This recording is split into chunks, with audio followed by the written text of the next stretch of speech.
Empire.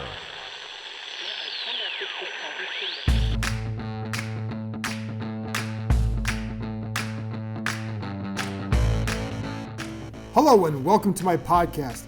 I have a really good guest today, one of my favorites to talk to because he's one of the smartest players I've covered, Logan Paulsen. We talked about his post-NFL plans, his thoughts on his former Redskins teammate Jordan Reed, what future Hall of Fame quarterback loves Reed, and I get Paulsen's thoughts on some free agent tight ends, one of whom he played with in Atlanta, and some possible draft picks at the position. He always provides excellent insight. And then I answer your podcast questions. One of the topics is Trent Williams. There's one on Bryce Love and more. But first, my conversation with Logan Paulsen.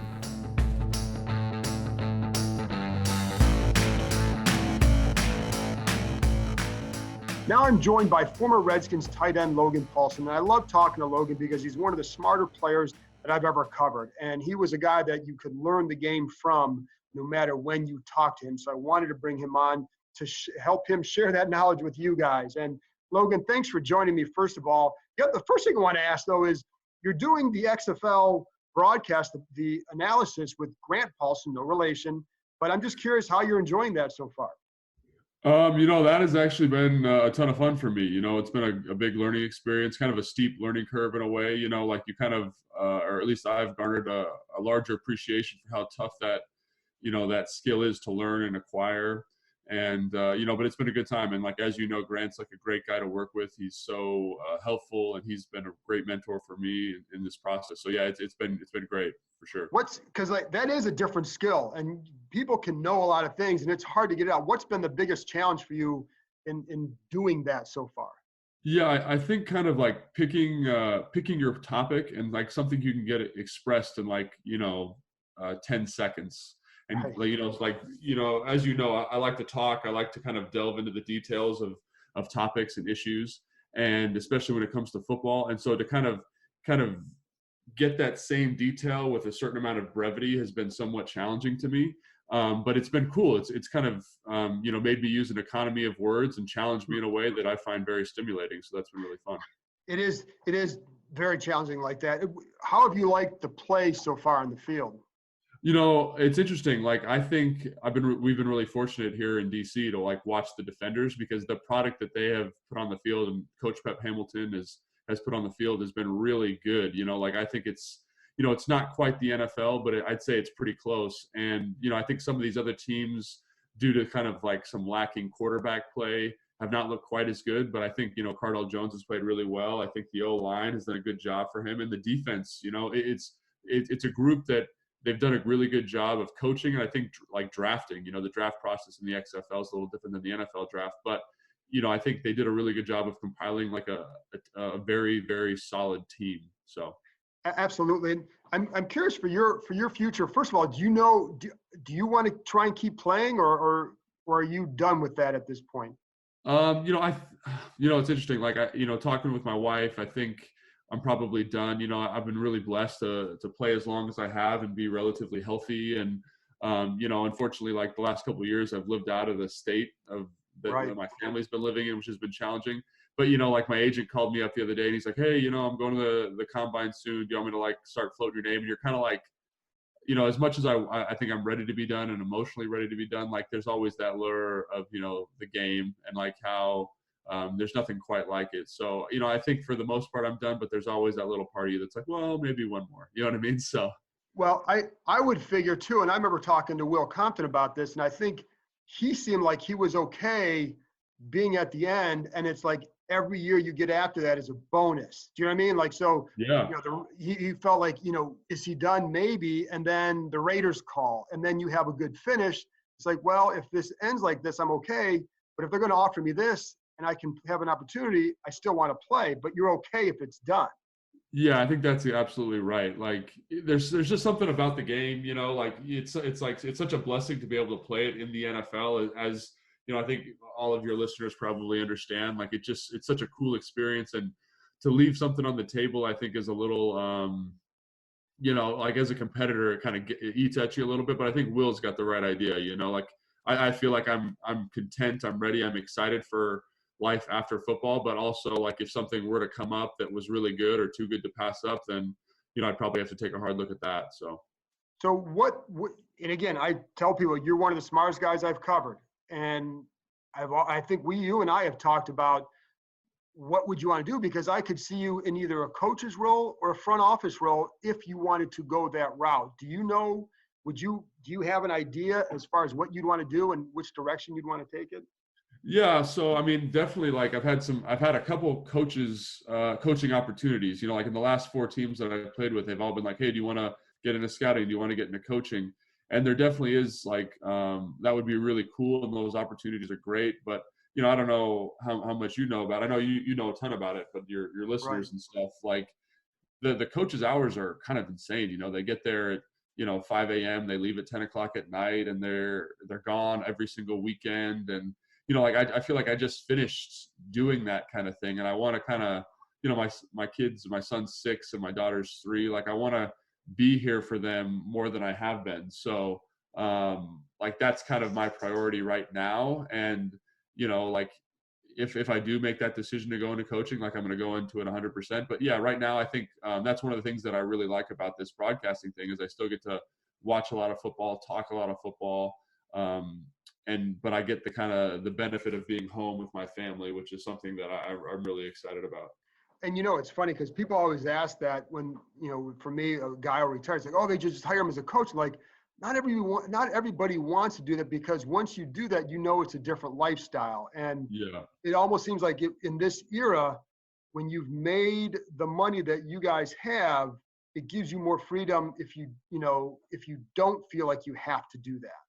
Yeah, and like you said, like the money's a big issue, and like I've made some good money over the last 10 years. Like not, it's good money for probably like general population, not good money by NFL standards, but it's enough Right. money for me and my family. So like I can, like you said, I can be a little bit more selective with what I want to do, and I want to, like I feel like I've prioritized myself for a long time. Like I had to be very selfish when I was in the NFL to play at a high level, and now like I feel like it's time for me to not take a step back, but kind of prioritize my family a little bit more and prioritize my kids and my wife and like kind of support, my wife's dreams and then my kids' endeavors also. So that's kind of where I'm at with it right now. And we'll see, maybe it doesn't work out and I have to get into coaching, but right now I don't have to. So. Well, and I also, like I said, I also wonder too about you for a front office role because you're a really good evaluator of talent, and that's a hard skill to find in this league.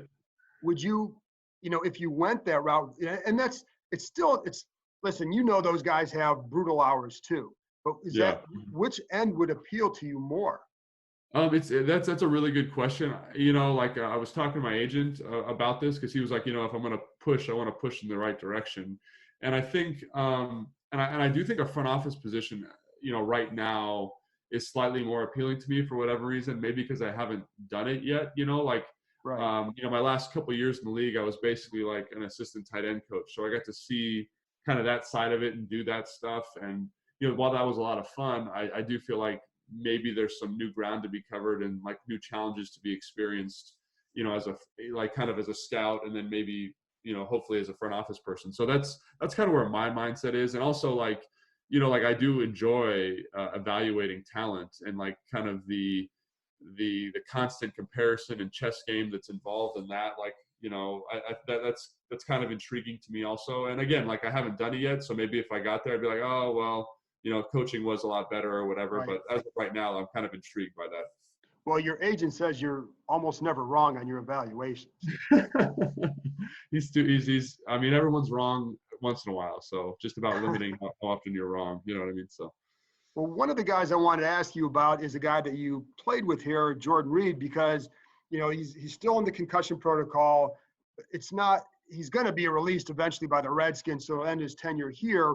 But I'm curious what you remember about playing with him. And man, that guy was fun to watch when he was healthy.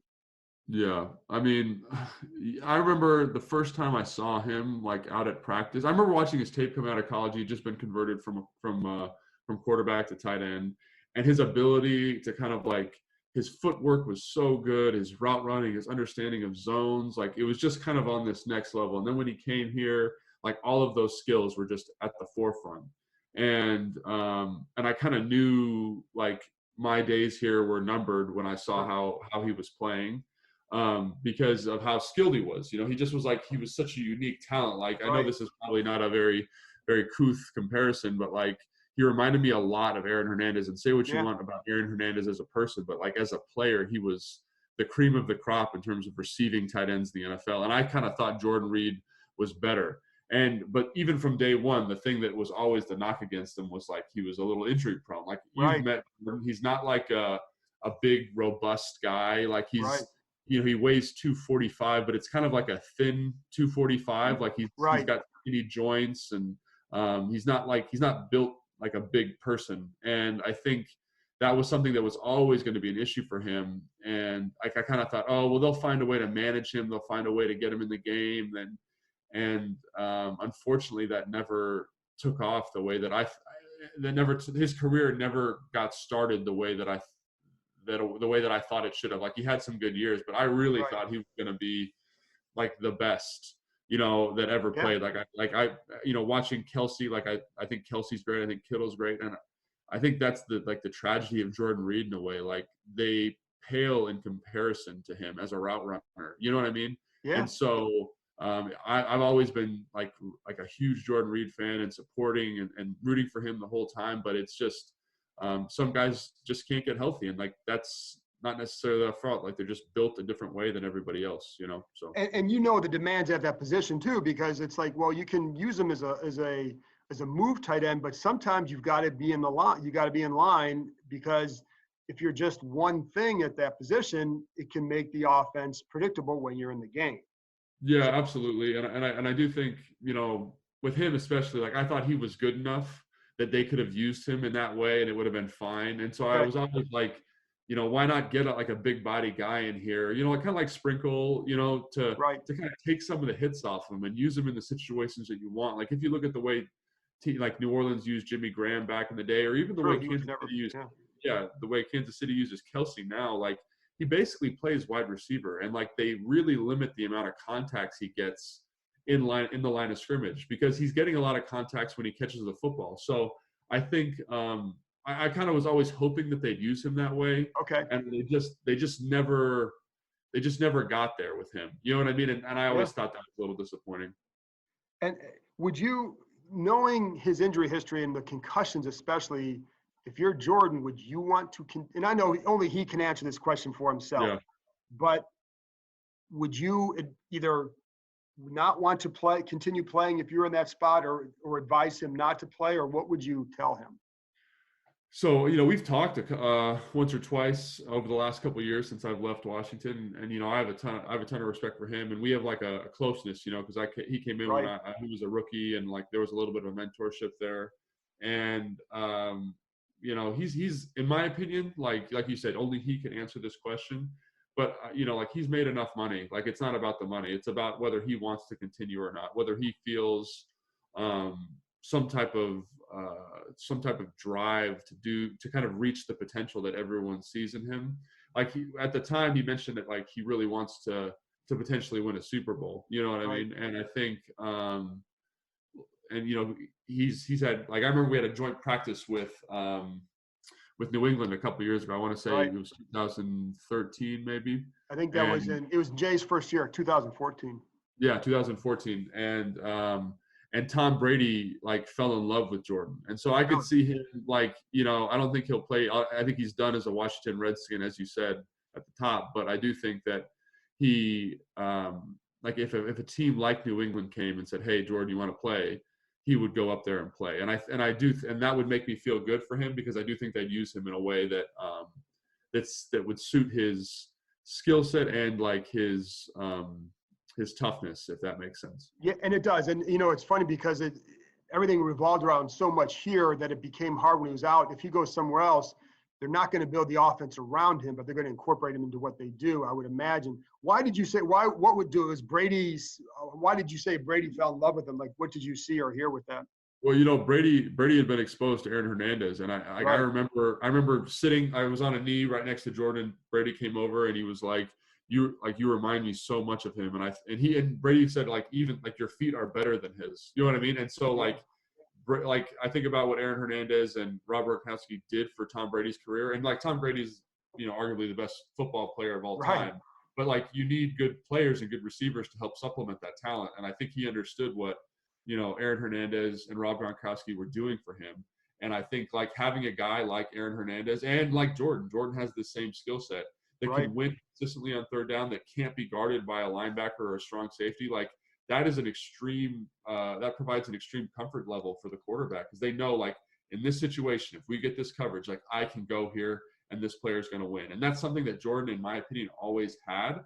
Like I remember him like, Josh Norman got signed to the Redskins and then doing one-on-ones, and he was like, I want to cover Jordan, and Jordan like routing him up. And like, and so like for a tight end to be able to do that to one of the best corners in the league at the time was like kind of unheard of. You know what I mean? So like that skill set is so important. And I think Tom Brady recognized that even then when, Jordan was a very young player. So I could totally see them kind of, rolling the dice, because they have that reputation of kind of rolling the dice on players with, checkered injury history or checkered past. Not that Jordan has that, but the injury history definitely. The injury. And with them, like there's less of a risk than if you were the Redskins keeping them at a $10.5 million, $10.3 million cap hit. So it's a little bit different. If you can get him on a minimum deal, it's like, and if he still wants to play, then it's different.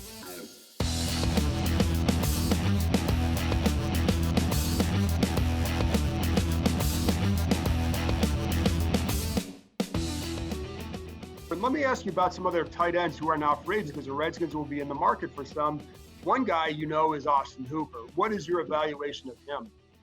So, I mean, to me, Austin is one of the he has played himself into like the top 5 area of the tight end position. I think the top couple guys are probably Kelsey, Kittle, Ertz, and then I think Hooper's in that range in terms of production and an ability to win versus man-to-man coverage. Like that's what we talked about. What made Jordan so valuable. Hoop has, over the last 2 years, like that was a question mark for him.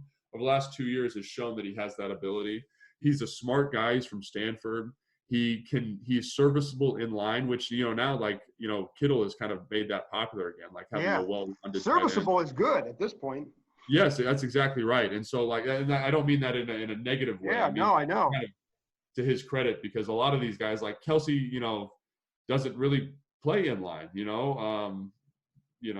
Jimmy Graham doesn't play in line. Those guys, Eric Ebron doesn't play in line anymore. Right. They don't have that skill set. And so to have a guy who can win on third down and can block a defensive end is a very rare package these days. And he definitely has that. And, to me, like the one, like he's a little different personality, and he fits in really well with the culture in Atlanta. And so it would be interesting to see like how he'd fit here with Ron Rivera. And also I think another interesting point is that like, Matt Ryan, for all of his faults, is a very talented quarterback, former MVP. And like here in Washington, like, you can get all the skill positions you want in the world, but if you don't have a quarterback, you're gonna have a hard time. And I think there's still some question about where Dwayne Haskins will go with his career. So, absolutely. How much do you think he'll look at that? Because guys want to get paid, but when you're in a receiving position, whether a tight end or a receiver, how much do you think he'll look at a team's quarterback situation? So, Austin and I have the same agent. We talk fairly regularly, and I've advised him on that specifically. Like, it's not about the biggest payday. It's about where you feel you can get the most money and be the most consistent. And like you see guys like, I think a good example is like Eric Decker when he's obviously the receiver for when he was in Denver, had a very productive career, and then he ended up going to I think New York, and they didn't have a quarterback. Yeah, and he just kind of disappeared, And you have to kind of be aware of that when you're making those decisions, especially when you're a receiving player. Obviously, like money's money, and I think that's a big factor. Like if you look at DeMarco Murray, like he went to Philadelphia a couple years ago, and like he only liked running out of like the dot I like with a fullback, and they only ran offset run guns. So he didn't like his production dip, but at least he had that money. He was able to invest it, able to take care of himself with it. So I personally have advised Austin like to think about that. That's a big thing that I think he should think about. I haven't specifically talked about Washington, but you know, I do think that was something that I would encourage him and anybody that I've played with in the past to like think about critically. Like, just know like this deal might look great on paper, but if you only play 1 year of it, like what is that worth for you? You know what I'm saying? So that I think that's a huge factor. Have you seen enough of Dwayne Haskins to offer anything about where you think he's going, or what do you think? So yeah, with Dwayne, I mean, I've watched you know, a fair amount of them. You know, like not I haven't like studied him, but I've watched them, and like you know, we've talked about this a little bit before. Like to me, like everyone talks about his arm strength, and to me, like there's some other issues there that he really is going to have to work very hard on to get fixed if he wants to be a great player. I'm not saying that he can't be a great player. I do think he has the skill set to be a great player, but I do think like he needs to really work on his awareness in the pocket and his accuracy really. And like, you know, there is some debate on how much you can work on that, but if he needs to get that cleaned up a little bit, you know, like he needs to work on his anticipation, his accuracy, his footwork. And those are things that I think guys can improve on, but it is challenging and you're going to need to really like invest yourself. And he's got a new offensive coordinator coming in. And so you kind of wonder, like, I wonder, you know, I don't know him at all. So I kind of, my question would be like, how good of a student is he? Like, how quick is he going to pick this offense up? Like, those are factors that, like, what kind of professional is he? You know, like he had that issue where he wasn't on the field for like the last play of the game. I forget what game that was, but you know, like those things, you know, they're not like, that's not like a fatal issue, but it does make you question if I'm like a GM or if I'm like another team or if I'm a coach, like I wonder about his dedication to his craft. And I look at all the things he has to work on, to all the things he has to improve. And I say, like, does he have the work ethic to get there? And again, I don't know him. And, you know, some people say, like, I've talked to a couple guys in the building, like Ryan a little bit, he says like he does work. He's a good preparer, you know what I mean? And he's improving in those areas, I should say. So, you know, it's really up to him and whether he get those things done. Absolutely. So a couple other tight ends, Hunter Henry. Yeah, so Hunter Henry is a guy that I haven't watched a ton of. We just haven't had like a lot of crossover with him, but I think he's very close to Hooper. I think he's probably I don't know. I can't speak to this for sure because I haven't seen him in person. Like I know Hooper very well, and I know how he moves and all that stuff. But he seems to be a really good athlete. He's like, I remember watching his tape coming out of college, and I was like, this could go one of two ways. Either he could be a super consistent, great pro, or his skill set isn't good enough. And talk about a guy who's just grown up tremendously over the last 3 years and like just kind of rode the success he had in college and like into his NFL career. Everyone kind of gives him a hard time for injury history, but you know, he's played a lot of football. Like he only missed 1 year and he missed 4 games last year. But like, I don't think that's like, that should be, I know GMs and teams will use that against him in terms of not paying him as much. But I do think he's a really good player. I think he's like kind of a football playing Johnny, you know what I mean? Like maybe not the biggest or the fastest guy, but he's got really good savvy and he's a good athlete. And I think those things show up on tape when you watch him. But so like the big criticism I've read about him and I've heard about him is that he's injury prone, but like he tore his ACL in a preseason game. Like those things happen. This is football, you know, like Owen Daniels tore his ACL in his 9th year and no one said anything about him being injury prone, but like, you know, maybe because it's early in his career, he gets that knock against him. So you know, like obviously you don't want a guy to get hurt. You want him to be healthy. I think he has the potential to be healthy, like throughout his career. It's just about whether you're willing to take the gamble after he's had an issue with his knee. You know what I mean? Absolutely. Eric Ebron. Eric Ebron, man, this is a guy that I watched his film come out of college. I evaluated him and I didn't love him coming out. Like he seemed a little stiff. He seemed a little soft. And those things have kind of, he couldn't play in line. And like some people say, oh, he'll grow out of those things. But in my opinion, he hasn't really grown out of them. Like he had a really productive year 2 years ago. But other than that, he's been, you know, kind of middle of the road, you know, and I think he's probably going to want like a big deal, I would imagine, just from what I've heard about him and his personality. And I just, to me, like, yeah, he's a good player. And, you know, like the interesting thing about him and the Redskins, for example, is he he would fit a role that Greg Olsen, him and Greg Olsen to me are very comparable. Like essentially they, in Carolina, they used Greg Olsen as a wide receiver quite a bit to kind of like Right. Undress coverages and like get good matchups. And so Eric Ebron would be really good for that role. But Greg Olsen also played in the line of scrimmage. Now, he's not the best blocker, but at least he's a willing blocker. Right. And I'm not sure that Eric Ebron is willing to block anybody. Like, so he fits half of that equation really well. And the other thing about Greg that's, I think, really undervalued is he's tough. You know, you don't play 13 or 14 years in the NFL not being extremely tough. And I'm not sure Ebron is that same guy. You know, I think that's like he's like a poor man's Greg Olsen, if that makes sense. All right, and Logan, I've already kept you longer than I probably thought that I told you, but if I can ask you just a couple more questions about guys in the draft, because there's a chance if they don't get one of these tight ends that you're looking at a guy in that third, fourth round area. And have you had a chance to look at many guys in this draft? So I've looked at a couple guys. Like I know we talked a little bit about the kid from Stanford and the kid from Colby UCLA. Parkinson. Yeah, and so I we actually have the same agent, surprisingly enough. Him and then the kid from UCLA also. Devin Asiasi. Is it? Yes. Is that how you pronounce it? Yeah. Okay. Devin Asiasi. Yeah. Just like it's done. Yeah, absolutely. And so the thing that I think they are both impressive in really different ways. Like Colby's a tall kid. He's a former basketball player. He's a good athlete. Like they lined him up out wide quite a bit. I don't know if he's got that skill set for the NFL, but I think he has an opportunity to grow into I think he's like 245 right now. And I think he's just like a puppy. He's 20 years old. He's got so much room for growth.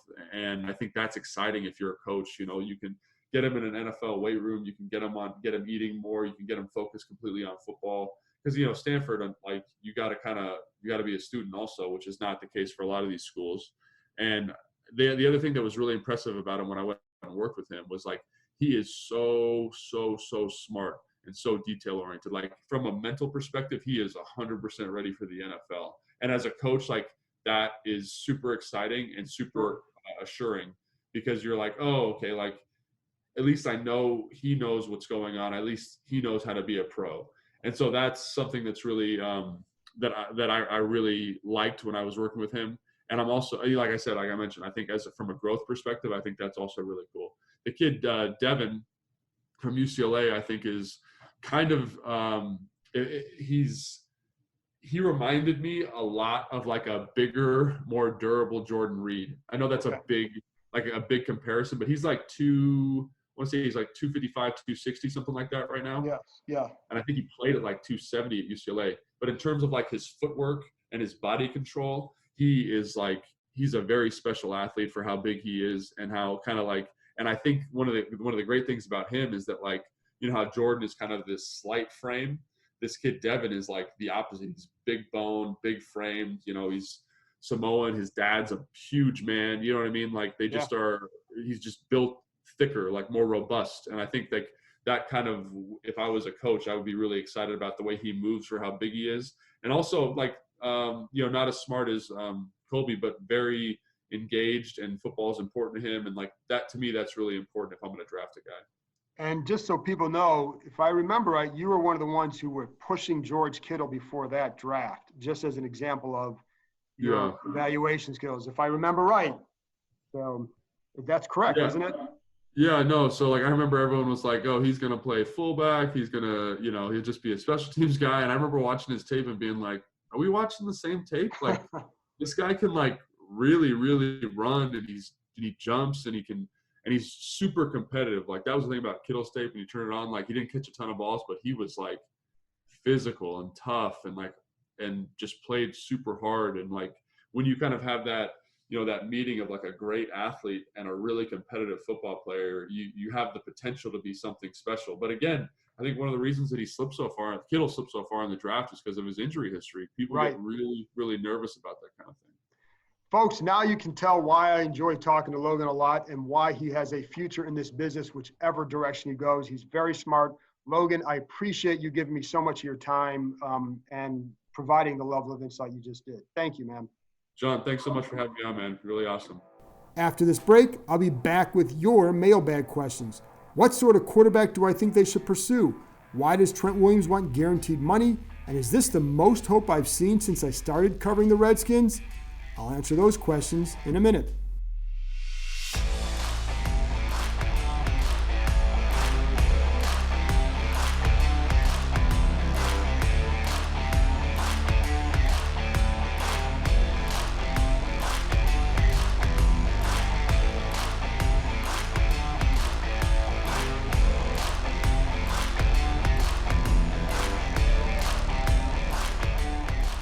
Okay, now I'm back, and it's time for your podcast mailbag questions. Let's jump right to it. Strick9 at Spider Strick wants to know, as I'm guessing you don't really know who, I'll ask, what kind of backup quarterback do you suspect they sign? I assume they'll give Alex every chance, but there has to be a legit contingency plan, right? Yes, there does, because nobody can tell you even right now if Alex Smith will be ready, and we're 15 months from his injury. I'm not expecting him to be out there, but they certainly haven't ruled him out. God bless the man for what he's doing, and they've been highly respectful of him throughout the process by not counting him out, because I think they just feel like, again, the phrase you always hear is if anybody can do it, he can. But yeah, you better have a plan. I think we'll get a feel for what they truly think by what they do in free agency. My belief is that they'll want someone who can at least give Dwayne Haskins a push or at least a series of some strong nudges. Somebody who can start if he's not ready, but someone who can be okay in a backup role. Case Keenum was that kind of guy, and he's the kind of guy that I'd look for. He's also, of course, he's free. Ken Zampese has ties to A.J. McCarron, having coached him for 3 years in Cincinnati, but he's not at Keenum's level. Zampese also coached Drew Stanton in Cleveland. He's also free. We'll see what Carolina does at quarterback. Kyle Allen is an exclusive rights free agent, so he's easy to keep for the Panthers. But if he becomes free because they draft somebody and they have Will Grier and they don't know what they're doing with Cam Newton, then maybe that's a guy who interests them because of the ties to Scott Turner. It's not a great spot to be in because of Smith's uncertainty and the size of that contract. I think the size of that contract will limit what you're going to spend there, because even if you cut him, he's going to be part of that salary cap. But again, let's see what moves they make, because that will tell us quite a bit. But that's the level I'm kind of thinking they'll look at. I think it's been hard to get a great feel for that, but that's where I would lean right now. Real Robert Anderson at the BMOC95. Why would the team have to guarantee Trent's 2020 salary? As a vested vet, his salary is guaranteed if he's on the Week 1 roster, right? Yes, it is. But if something happens before that point, it isn't guaranteed. And that's why players seek greater security, especially in the last year of a deal. That's why he wants it. Now, he could always choose not to report until the season begins. I can't imagine Ron Rivera wanting that sort of a distraction.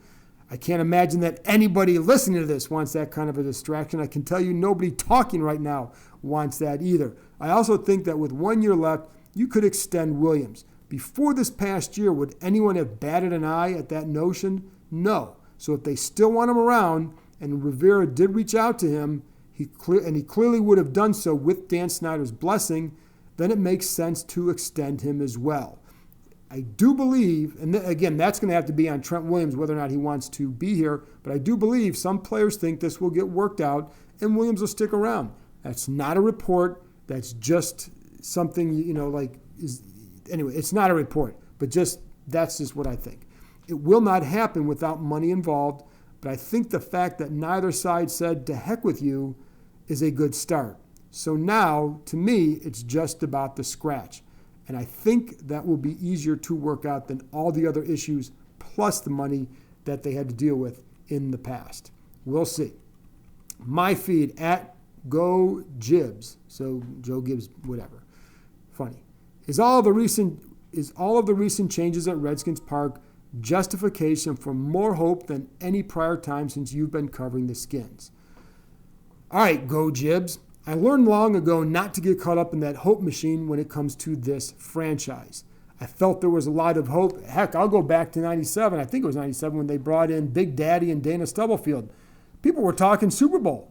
A few years later, they bring in all these guys after winning the division, Deion Sanders, Bruce Smith, and you're talking Super Bowl. You're hearing Super Bowl. And then there was the Marty Schottenheimer era. Marty was a damn good coach when he came here.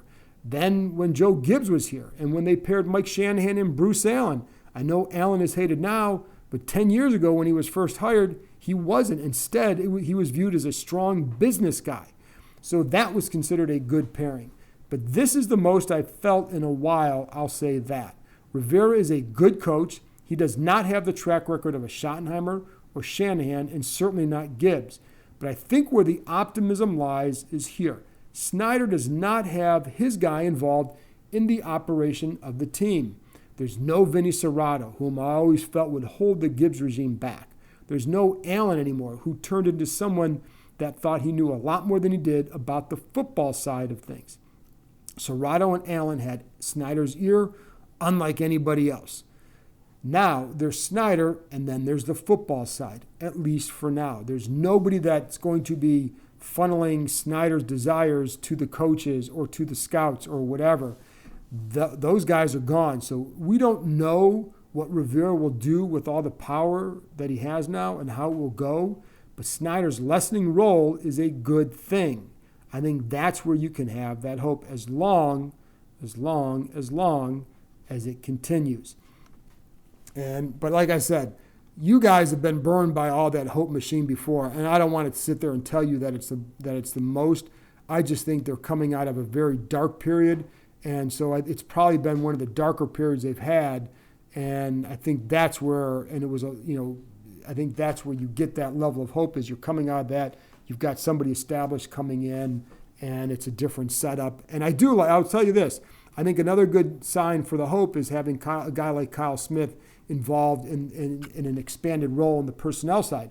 I think that's an important aspect of this too that can't be overlooked, is how they've done that and I'll be curious to see how they continue to add or what they do at the front office, because I think that will give you a different sense of it as well. All right. James Tishner at Tishner James wants to know, say they were able to move down to 5 or 6 and get a first rounder next year. How do you reject that? Personally, I'd roll the dice on the Dolphins being the bottom 3 team next season, especially if they're starting a rookie QB. Well, first of all, we don't know. The assumption would be that they take Tua there. Let's just assume that for now. We don't know if Tua is even going to be ready to start the season, so we don't know that they're going to be starting a rookie quarterback all year. I do like the way the Dolphins finished, but I think to me you clearly need more than just a first rounder next year. But I'm guessing you knew that, but you were asking about, I'm assuming, in addition to whatever else. They'd have to get another first, a second, and then a first next year for it to be truly tempting, in my opinion. One evaluator I talked to said he wouldn't want to trade it, but the way he'd be tempted would be if they offered him 2 firsts and a starting player. But based on the way, again, Miami finished, I wouldn't count on them being bottom 3.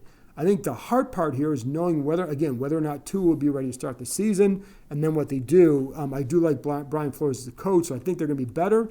But I think you can look at the Dolphins and say you figure they could be in or near the top 10 in terms of draft standing in 2021. If I'm going to trade this pick, I want a number 1 pick next year for this reason. If Dwayne Haskins doesn't progress the way they need or hope, then you have more ammo to move up in 2021 for a quarterback. You can almost already anticipate 2 players who would be top picks in Trevor Lawrence and Justin Fields.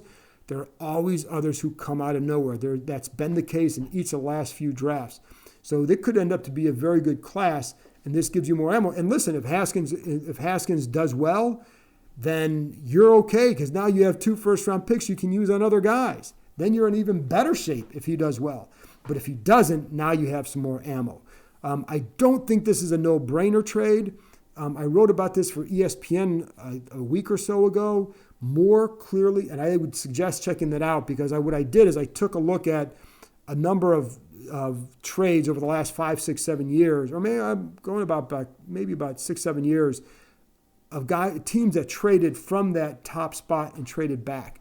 It doesn't always work out, and I think especially like the one team that worked out for was Indianapolis. They traded back a couple years ago. I got Quentin Nelson, but they weren't looking at Chase Young, and so I think that that worked out for them. But again, they didn't pass up a Chase Young. The Browns passed on Khalil Mack a few years ago. That draft was a bomb for them. Okay, the 49ers didn't pass on Nick Bosa last year. that worked out well for him. But having said that, the Niners really didn't have an option to trade because there was no other quarterback there to really tempt anybody to move up and do it. If Kyler Murray had fallen to 2, then they're trading, but then they don't have Nick Bosa. So, but again, my point in saying all that is more doesn't always equal better or greater. The Redskins need elite talent. The way I trade is if they don't view Chase Young as being that much better than, say, a Jeffrey Okudah or an Isaiah Simmons or whomever else they might want to draft at 5 or 6. Otherwise, get elite players.